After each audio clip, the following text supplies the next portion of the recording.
TNS the Naveed show में आज की कहानी सिस्टम के लाडले की कहानी, एस्टैब्लिशमेंट के चहीते की कहानी, जरदारी के प्यारे की कहानी। आज उस शख्स की कहानी है जो पावर कॉरिडोर्स में सबसे अहम समझा जाता है, जिसके बारे में ताकतवर सियासतदानों का ये मानना है कि अगर वो चाहता तो वजीर आज़म भी बन सकता था। उसकी मेहरबानी है कि उसने वजारत दाखिला तक ही इत्तफाक किया। मैं इस्लामी जमहूरिया पाकिस्तान के आइन को बरकरार रखूंगा। क्या वो शख्स सिस्टम के लिए नागुज़ीर हो चुका है और वो इतनी जल्दी उस मुकाम तक कैसे पहुंचा कि पाकिस्तान की फैसला साजी में उसका एक कलीदी किरदार है? आज हम ये खोज लगाने की कोशिश करेंगे कि जंग के सैयद घराने में पैदा होने वाले मोहसिन नकवी इतनी जल्दी इस मुकाम तक कैसे पहुंचे। उनकी ज़िंदगी के कौन से फैसले हैं जो उनको यहाँ तक पहुँचाने में मददगार साबित हुए। उनके ऊपर जो इल्ज़ाम लगते हैं उनमें कितनी सदाकत है। क्या वो वाकई PTI मुखालिफ हैं और उसके सिले में उनको नवाजा जा रहा है। एक शख्स इतने सारे पोर्टफोलियोज के साथ क्या वाकई इंसाफ कर सकता है? क्या पाकिस्तान के सियासी मैदान में मोहसिन नकवी सबसे बड़ा परफॉर्मर है? आज के TNS में हमारे साथ जुड़े रहिएगा।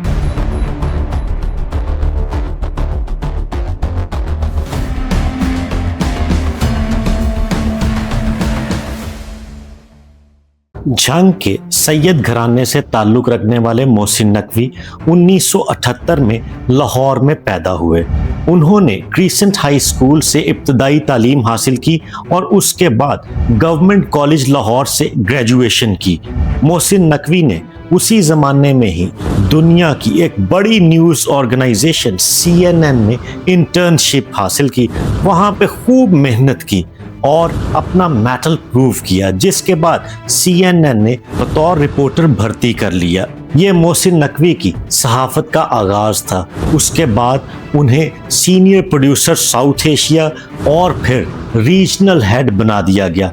मोहसिन नकवी ने अफ़गान वॉर के ज़माने में अफ़गानिस्तान के अंदर CNN के लिए भरपूर रिपोर्टिंग की और साउथ एशिया की बड़ी बड़ी स्टोरीज ब्रेक की। अफ़गान वॉर के दौरान मोहसिन नकवी को कई सर्टिफिकेट ऑफ अप्रिसिएशंस भी मिले, क्योंकि उन्होंने अफ़गान वॉर की दिलेराना कवरेज की थी। उसके बाद बेनज़ीर जब पाकिस्तान वापस पहुंची तो उनका आखिरी इंटरव्यू जो CNN के लिए हुआ वो भी मोहसिन नकवी में किया, जिसमें बीबी शहीद ने अपनी जान को लाहक खतरात से उन्हें आगाह किया था। फिर 2008 में मोहसिन नकवी ने सिटी जर्नलिज्म का आगाज़ किया और लाहौर के कोड 42 पर सिटी 42 के नाम से एक चैनल बनाया। पाकिस्तान में मोहसिन नकवी को अगर मेट्रोपॉलिटन सतह पर जर्नलिज्म के फ़रोग का क्रेडिट दिया जाए तो वो अनफेयर नहीं होगा, क्योंकि इससे पहले इस तर्ज़ सहाफ़त का पाकिस्तान में उस तरह से रवाज नहीं था। इसी बुनियाद पर पुराने सहाफ़ियों ने उनका मजाक भी उड़ाया और C42 को चक 42 के नाम से तंज भी किया करते थे। लेकिन मोहसिन नकवी ने नामसाइद हालात और अदम ताउन के बावजूद ये स्टैंड लिया और मुख्तलिफ तर्ज की सहाफ़त को फ़रोग देना शुरू कर दिया। मोहसिन नकवी पंजाब पुलिस के मरहूम SSP अशरफ मार्थ के दामाद हैं और उनकी अहलिया एक डॉक्टर हैं। मोहसिन नकवी की 3 बेटियां और 1 बेटा है। मोहसिन नकवी की मिसेस चौधरी परवेज़ लाई की भांजी हैं और चौधरी शुजात हुसैन के बेटे सालिक हुसैन मोहसिन नकवी के हमजुल्फ हैं। इसी वजह से जब चौधरी परवेज़ लाही के ऊपर मुश्किलात आती तो अमूमन लोग ये जानना चाहते कि मोहसिन नकवी वाकई चौधरियों के रिश्तेदार हैं। ये क्या चल रहा है? पाकिस्तान के पॉलिटिकल होराइजन पर मोहसिन नकवी का छा जाना ही लोगों के इस सवाल का जवाब था। 2022 में जब पीडीएम की हुकूमत बनी तो मोहसिन नकवी पूरे सिस्टम में पेश थे। चौधरी सालक का हम जुल्फ होने के नाते से अंडरस्टैंडिंग का लेवल मोहसिन नकवी के साथ शानदार था। मोहसिन नकवी ने चौधरीज को पीडीएम के सेटअप के साथ कनेक्ट करने की कोशिश की। चौधरी शुजात हुसैन को तो ये मामला और डील मंजूर थी, तभी उनका बेटा उस वक्त पीडीएम के सेटअप में फेडरल मिनिस्टर बना। लेकिन चौधरी परवेज इलाही वक्त से पहले ही उस सारे सिस्टम से पीछे हट गए और चौधरी शुजात और परवेज इलाही पहली बार इतने जोर के साथ आमने सामने खड़े हो गए, जिसकी बुनियाद कुछ लोगों के मुताबिक मोहसिन नकवी थे, क्योंकि वो चौधरीज के खानदान पर अपना एक असर रखते थे। इसी वजह से मुनिस इलाही ने उस वक्त ये कहा कि अब वक्त आ गया है कि परवेज इलाही और शुजात हुसैन की सियासत अलग अलग हो। वी न्यूज़ के मुताबिक जब वज़ीर आला पंजाब के इलेक्शंस होने थे तो उस वक्त चौधरी शुजात हुसैन ने बतौर पार्टी कायद डिप्टी स्पीकर को जो खत लिखा, उस खत के पीछे भी मोहसिन नकवी ही थे, जिसके बाद इस खानदान की दरार शगाफ में बदल गई और ये शगाफ आज तक पुर नहीं हो सका।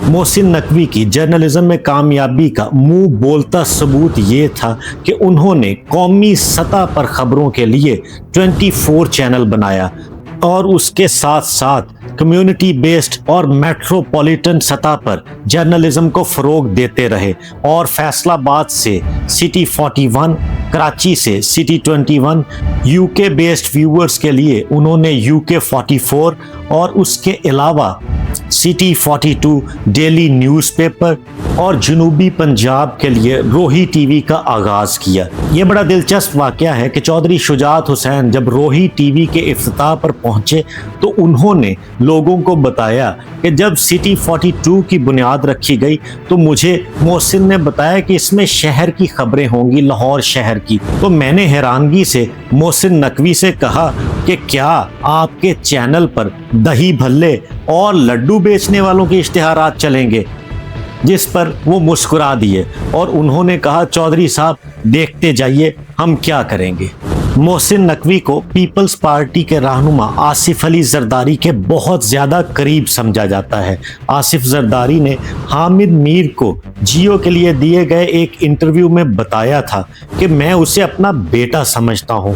2023 में इमरान खान की जानिब से जब पंजाब गवर्नमेंट डिसॉल्व करने का फैसला किया गया था तो हमजा शहबाज की जानिब से केयर टेकर चीफ मिनिस्टर्स के लिए जो 2 नाम आए थे उनमें से एक नाम मोहसिन नकवी का था। मोहसिन नकवी के तहरीके इंसाफ के अलावा दीगर सियासी जमातों के साथ शानदार ताल्लुकात हैं।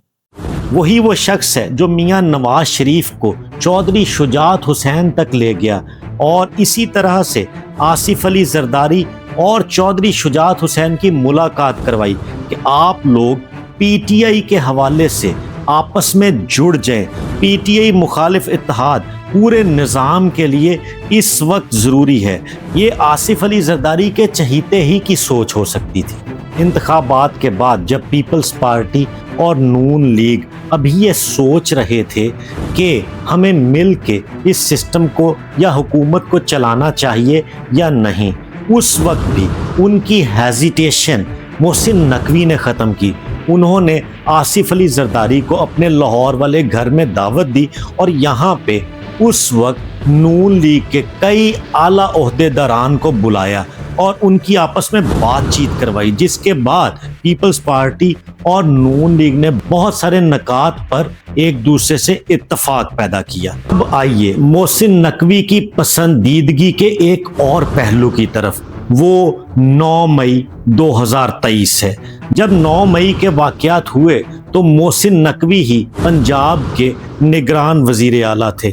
उन्होंने 9 मई के बाद एस्टैब्लिशमेंट की तरफ से तय किए जाने वाले हर फैसले के सामने सर झुकाया और मेनोअन उस पे अमल किया। उन्होंने किसी भी डिसीजन मेकिंग में किसी भी तरह का कोई भी बहाना, एक्सक्यूज बिल्कुल सामने नहीं लाया, बल्कि यस सर की आवाज लगाई और आपके सामने है कि 9 मई के मामलात के हवाले से जो कुछ भी हुआ उसका फायदा या नुकसान किस किस को हुआ था।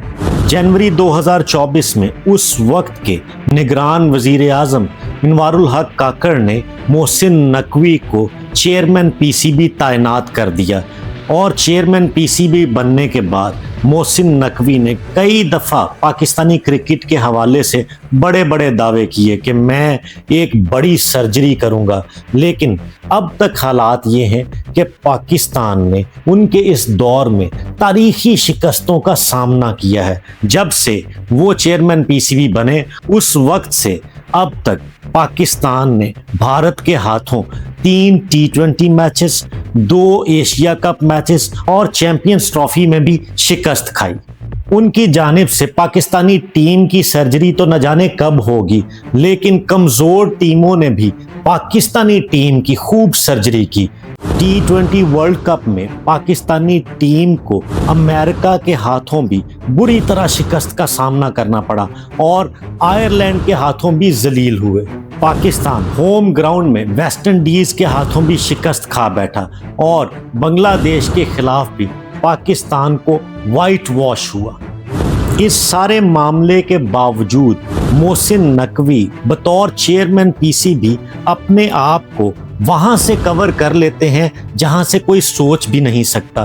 पाकिस्तानी टीम की कारकर्दगी के ऊपर चंद दिन बात होती है, लेकिन मोहसिन नकवी का भारतीय टीम के रवैये को देखते हुए वहां से ट्रॉफी ना देने का फैसला उनका ग्राफ दोबारा से ऊपर कर देता है और वो एक दलेर शख्सियत के तौर पे सामने आते हैं।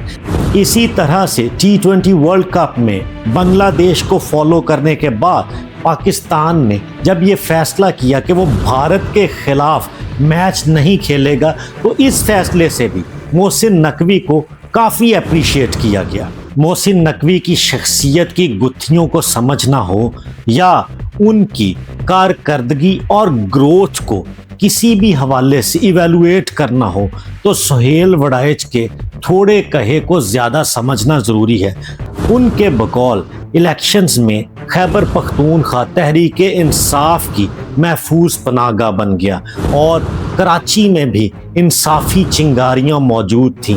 गो के पंजाब मरकज़ी मैदान जंग था, लेकिन ये सोचा गया कि हर जगह पर अमन व अमान को बरकरार रखने के लिए अलग अलग बंदा लगाने की क्या ज़रूरत है, क्यों ना एक ही काबिल एतमाद और काबिल एतबार साथी को लगाया जाए जो हर जगह पर मफादात का तहफ़्फ़ुज़ करे और अमन व अमान को बरकरार रखे। इसी वजह से मोहसिन नकवी को ये स्ट्रैटेजिक पोजीशन दी गई और उन्हें वज़ारत दाखिला का कलमदान सौंपा गया। लेकिन वो कहते हैं ज़रा सोचिए कि अगर राना सनाउल्लाह जीत जाते तो इस सीट के लिए सबसे ज़्यादा मौजू ऑप्शन नून लीग के पास राना सनाउल्लाह ही बचते थे, लेकिन वो जीत ना सके। उसकी शायद यही वजह हो सकती है कि वज़ीर दाखिला की तैनाती पर कोई झगड़ा ना हो, क्योंकि एक म्यान में 2 तलवारें हो जाएंगी तो एक ही तलवार को पहले अकोमोडेट किया जाए। उनका कहना है कि इसमें कोई अबहम नहीं होना चाहिए कि मोहसिन नकवी किन का बंदा है। वो जो सोचते हैं मोहसिन नकवी उस सोच को अमली जामा पहनाता है। अगर कोई प्लान पेपर पर आ जाता है तो मोहसिन नकवी उसे एग्जीक्यूट कर देता है। तो इस हवाले से शायद अपने जहनों में मज़ीद सवालात को जन्म नहीं देना चाहिए। TNS द नवीद शो में आज के लिए इतना ही। कहानियों का ये सिलसिला आपके लिए जारी रहेगा, आप हमारे साथ जुड़े रहिएगा।